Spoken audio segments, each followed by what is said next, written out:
Hello అండి, అందరికీ నమస్తే. నా పేరు అనిల్ కేతా. జనగళం ప్రేక్షకులకు స్వాగతం. భోగాపురం అంతర్జాతీయ విమానాశ్రయానికి సంబంధించి కొద్దిమంది అనవసరమైన చర్చల్ని లేవనెత్తుతున్నారండి. ఉత్తరాంధ్ర ప్రాంతానికి సంబంధించి ఈ విమానాశ్రయ ప్రారంభం అనేది ఒక పండుగ వాతావరణంలో నిలవబోతోంది. మరి ఉత్తరాంధ్ర వెనుకబడిన ప్రాంతం అని పదే పదే చెప్పే మేధావులు ఇవాళ ఎందుకని ఈ ప్రాంతం అభివృద్ధి జరుగుతోందంటే అడుగడుగునా పడి ఏడుస్తున్నారనే సందేహం ఖచ్చితంగా ఈ ప్రాంతంలో ఉన్న ప్రతి ఒక్కరిలో కూడా కలుగుతోంది. ఆ రోజు డేటా సెంటర్స్ కావచ్చు, స్టీల్ ప్లాంట్ కావచ్చు, ఇవాళ అంతర్జాతీయ విమానాశ్రయం కావచ్చు, ఏ ప్రాజెక్ట్కి సంబంధించి అయినా కూడా నెగిటివ్ ఆస్పెక్ట్స్ని, నెగిటివ్ నెరేటివ్స్ని మాత్రమే కొద్దిమంది ప్రత్యేకంగా ప్రమోట్ చేస్తూ ప్రాపగండాకి తెరదీస్తూ ఉండడాన్ని కూడా ముఖ్యంగా ఈ ప్రాంత ప్రజానీకమంతా గమనిస్తున్నారనేది స్పష్టంగా తెలుస్తోంది. సో ఇవాళ భోగాపురం విమానాశ్రయానికి సంబంధించి రెండు అంశాలని లేవనెత్తుతున్నారు. ఒకటి user development fee. User development fee అనేది మెయింటెనెన్స్ అండ్ ఆపరేషన్ ఇంకా ఇతరత్ర అంశాలన్నిటినీ దృష్టిలో పెట్టుకుని వేస్తారు.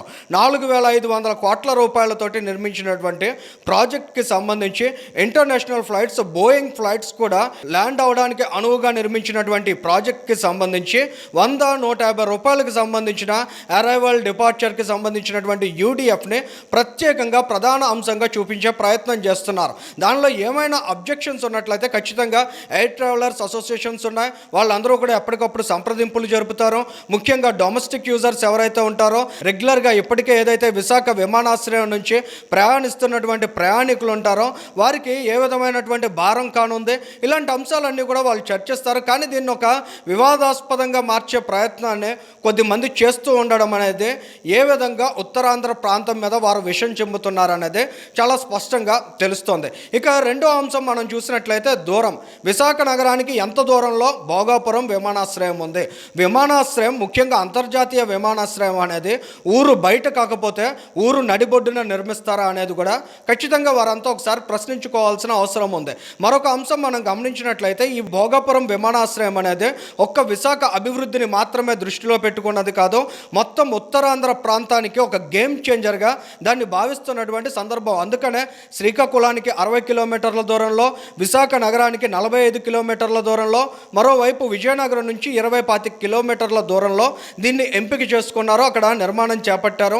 ఆ రోజుల్లో చంద్రబాబు నాయుడు గారు ఒక గ్రీన్ ఫీల్డ్ ఎయిర్పోర్ట్గా ఇది ఉండాలనేటువంటి సంకల్పంతో ముందడుగు వేస్తే జగన్మోహన్ రెడ్డి వచ్చి 5 ఏళ్ల పాటు తాత్సారం చేశారు. కూటమి ప్రభుత్వం అధికారంలోకి వచ్చిన తర్వాత వేగవంతంగా నిర్మాణ పనులన్నిటినీ కూడా ముందుకు తీసుకువెళ్ళింది. సో ఇవాళ ప్రారంభోత్సవం జరుగుతోందంటే ఉత్తరాంధ్ర ప్రాంత ప్రజానీకమంతా ఎంతో సంతోషంగా సెలబ్రేట్ చేసుకునే ఈ మూమెంట్ను కూడా అనేక అనుమానాలకు కేంద్ర బిందువుగా మార్చే ప్రయత్నాలను కొద్దిమంది చేస్తున్నారు.